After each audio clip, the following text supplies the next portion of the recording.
La joie du Seigneur fait notre force. Mesdames et messieurs, bonjour. Heureux mardi sur les antennes d'Aubeni TV. Je suis heureuse de vous retrouver à cette heure de la journée, 12h chez nous en Côte d'Ivoire. Vous qui nous suivez un peu de partout, et bien une heure de plus chez vous, c'est-à-dire au Bénin, au Cameroun, en Angola. Et bien dans tous les cas, vous faites bien de nous suivre un peu de partout. Alors au menu de ce magazine, aujourd'hui, on sera avec notre consultant de tous les mardis. Et bien le pasteur Likri sera là pour nous enseigner la parole à travers cette rubrique rectificative, une rubrique qui vous permet de rectifier vos différents comportements et ce en tant qu'enfant de Dieu. Et pour finir, on sera avec les invités de la DCM pour leur permettre d'annoncer leurs différents événements. Alors restez en très bonne compagnie de ce clip que je vous offre et on se retrouve juste tout à l'heure. Je viens chercher mes enfants.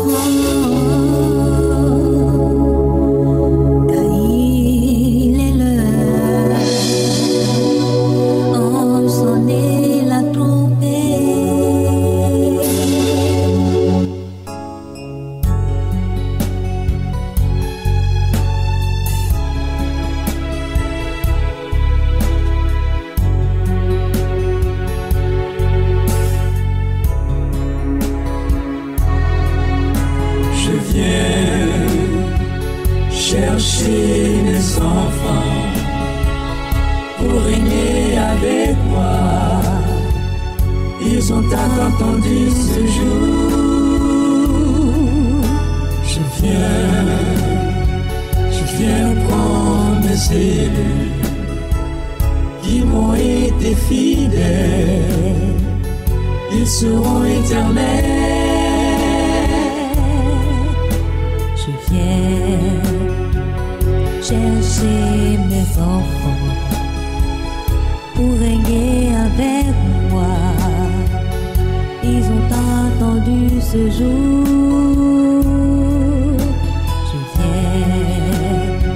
Je viens prendre mes élus qui m'ont été fidèles. Ils seront éternels. Que tous ceux qui portent ma main me rejoignent dans les airs. Je viens. Que tous ceux qui m'ont servi fidèlement viennent à moi. Je viens. Que tous les sanctifiés chantent ensemble ce beau chant. Je viens. Que tous les rachetés se lèvent vers les cieux.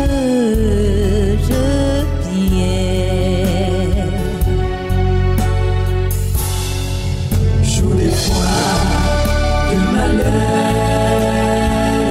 pour mes ennemis, jour d'angoisse, de douleur.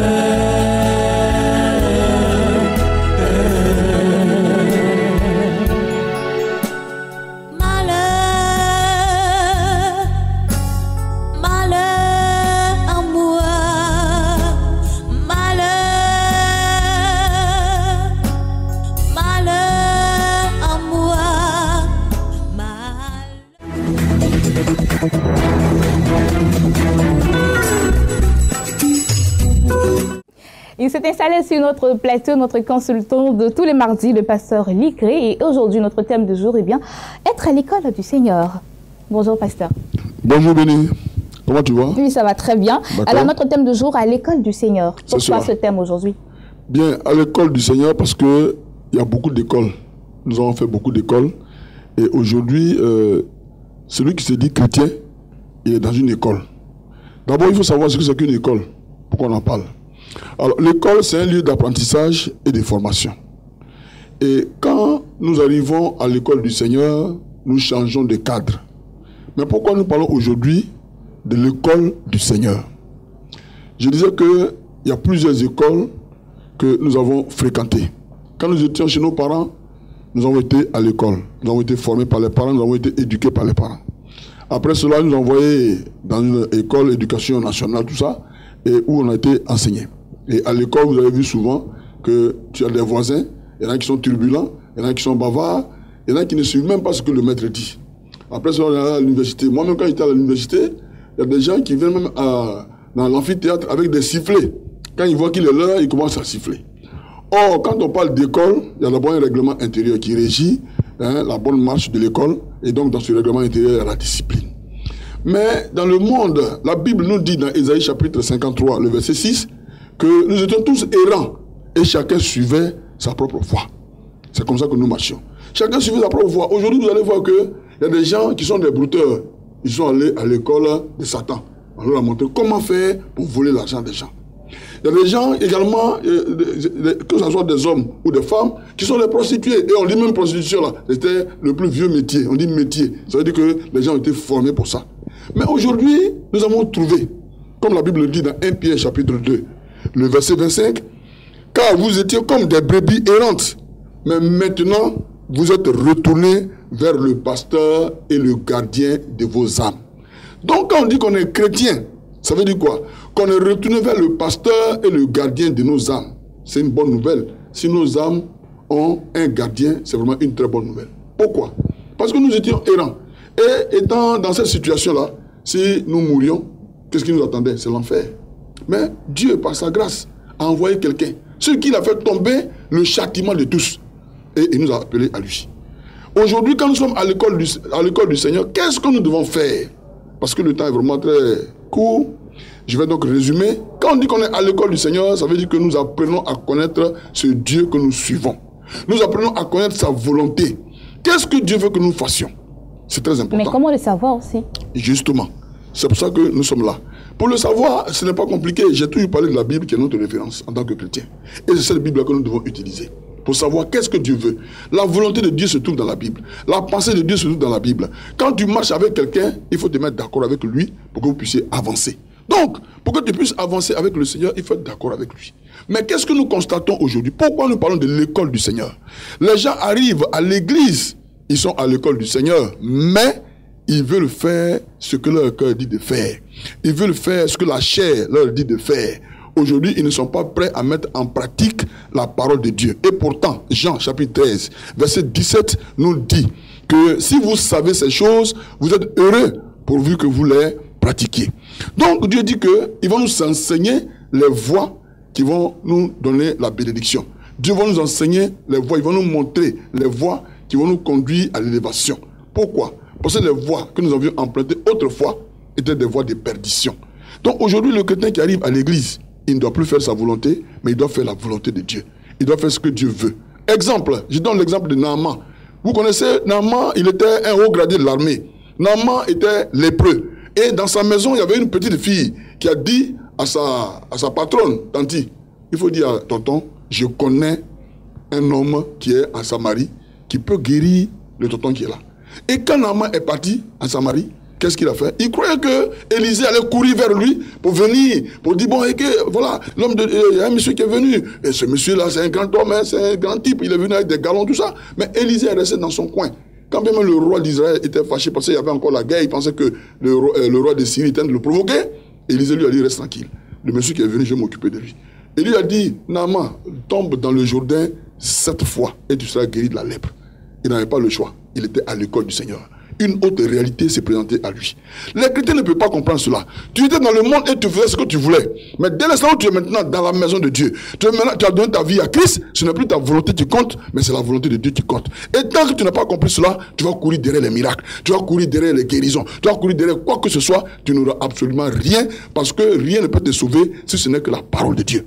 Naaman n'avait pas le choix. Il était obligé de tomber dans le Jourdain, quand bien il a trouvé que c'était une eau sale et que lui, il avait des piscines olympiques chez lui, Las Palmas, tout ça, il était obligé de tomber dans le Jourdain. D'accord. Là, qu'est-ce qu'on va retenir pour... Dieu voulait lui enseigner l'humilité. Donc, à l'école du Seigneur, c'est le brisement. À l'école du Seigneur, c'est l'humilité. À l'école du Seigneur, c'est la soumission. À l'école du Seigneur, il faut être formé.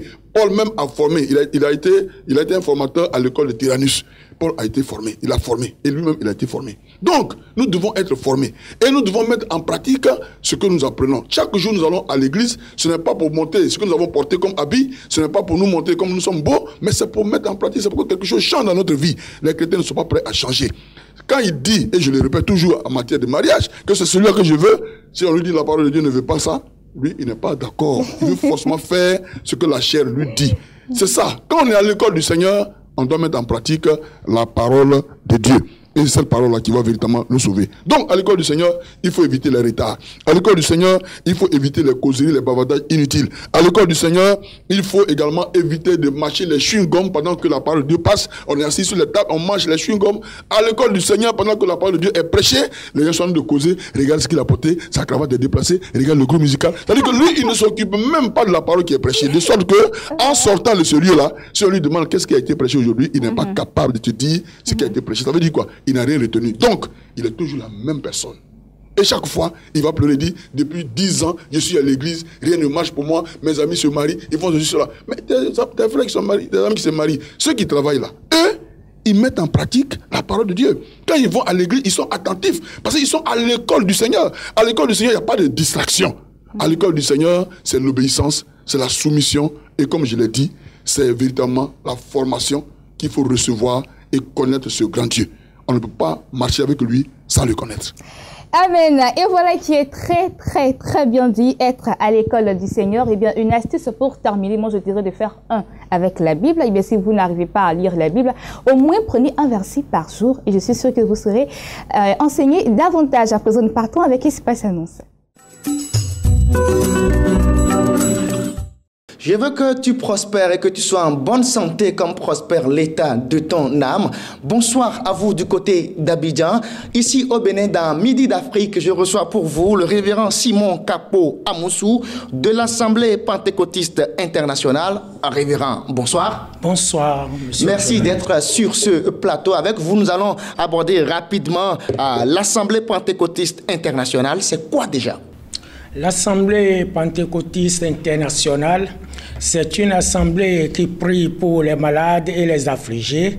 Et cette assemblée a plusieurs choses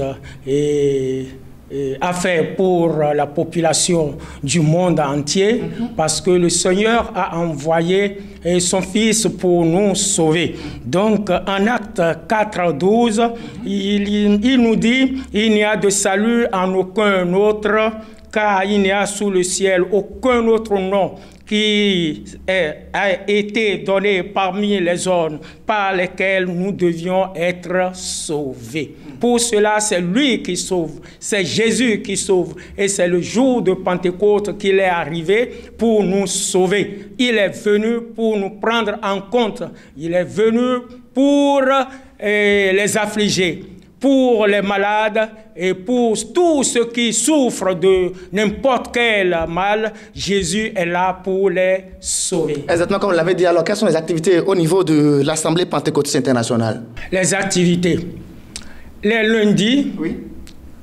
Et je prends ceux qui veulent me visiter les lundis. Oui, après lundi. Et après les lundis, les mardis, ce sont l'enseignement des femmes de 9h à midi. Oui, après ça.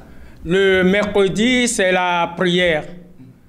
Le mercredi, c'est la prière. Oui, après mercredi. Après mercredi, maintenant le jeudi, oui. Nous avons de repos.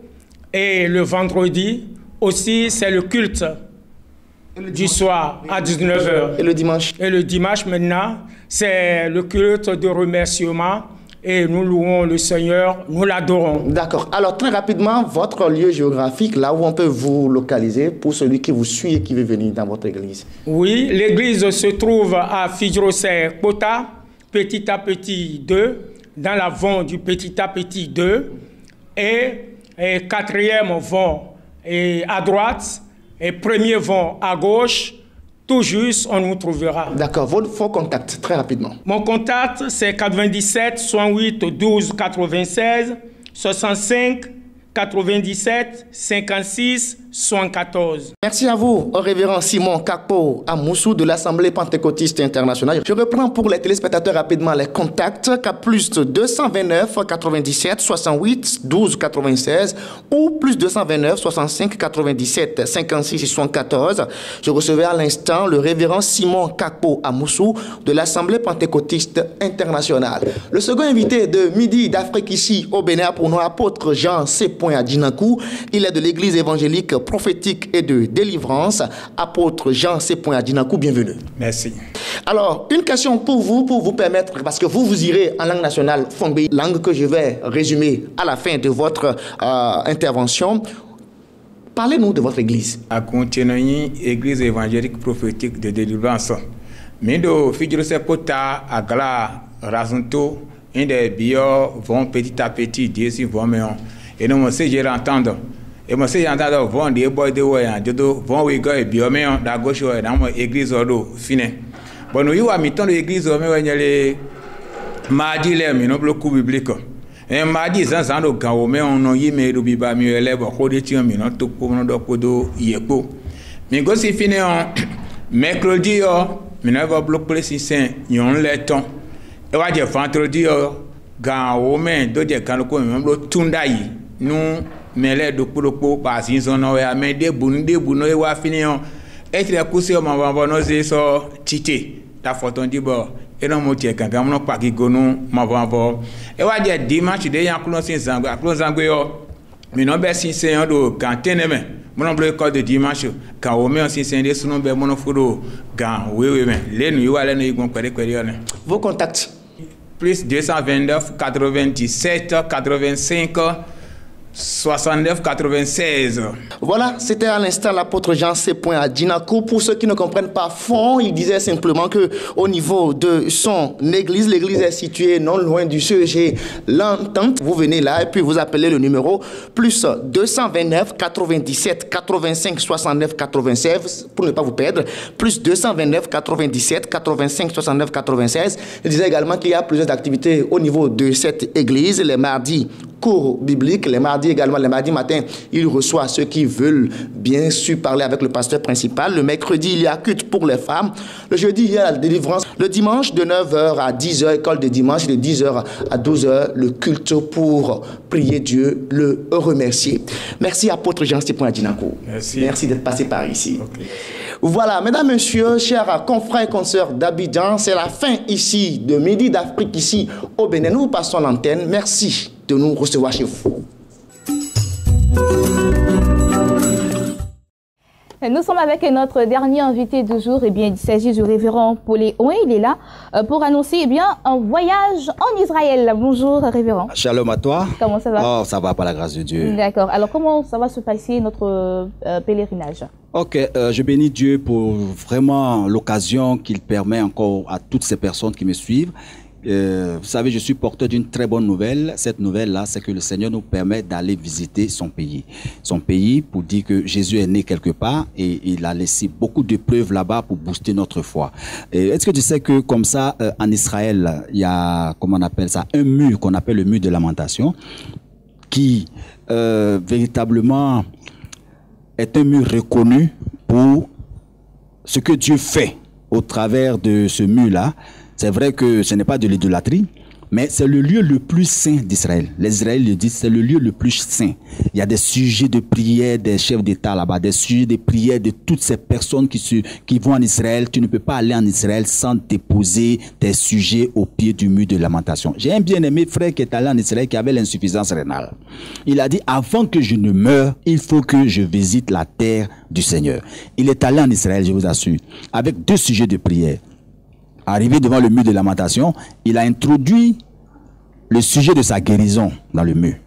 Et il a introduit un 2e sujet pour son frère qui était très pauvre, très malheureux. Qui lui a dit, même, Seigneur, moi, j'ai de l'argent, mais je suis malade. Mon argent ne peut pas me guérir.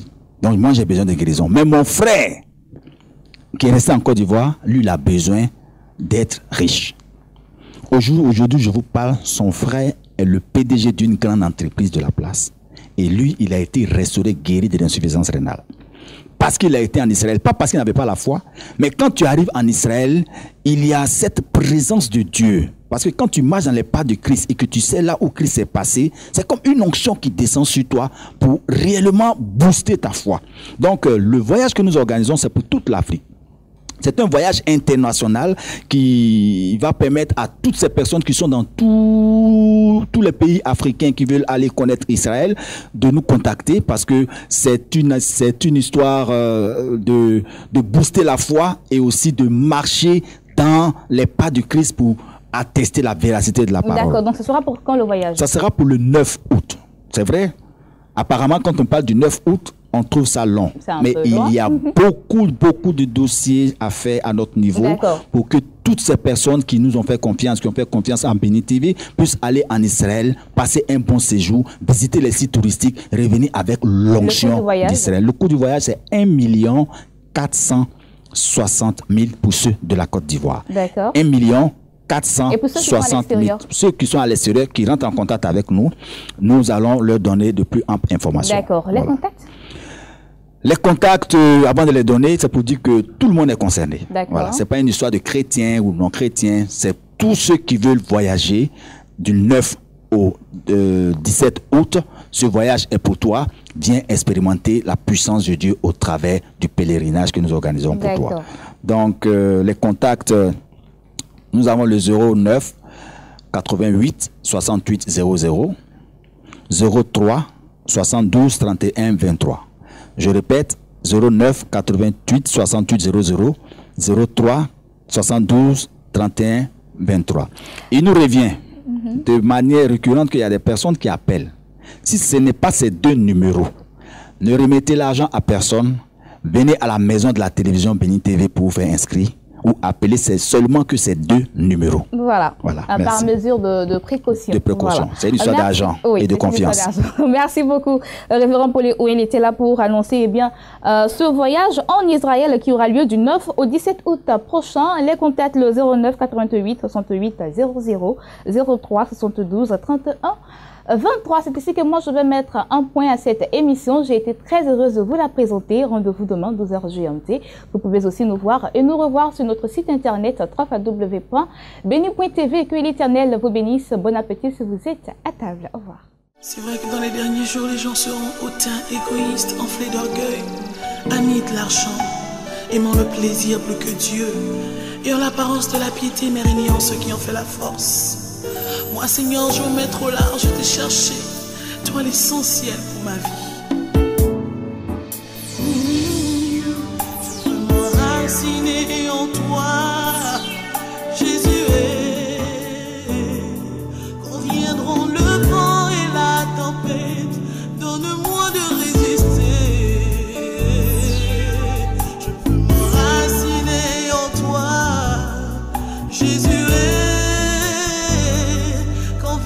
Le vent et la tempête, donne-moi de résister. Je veux m'enraciner en toi, oh Jésus.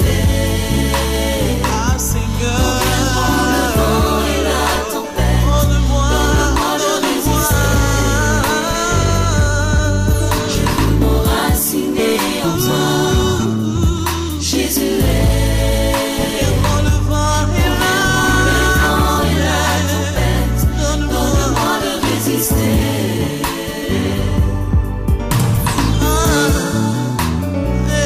Donne-moi de résister. Lorsque tu m'auras tout donné, papa, donne-moi de résister. Lorsque tu feras de moi une femme puissante d'affaires, donne-moi de résister. Ah Seigneur, lorsque tu m'enverras dans les nations, Jésus est, donne-moi de résister. Donne-moi de résister.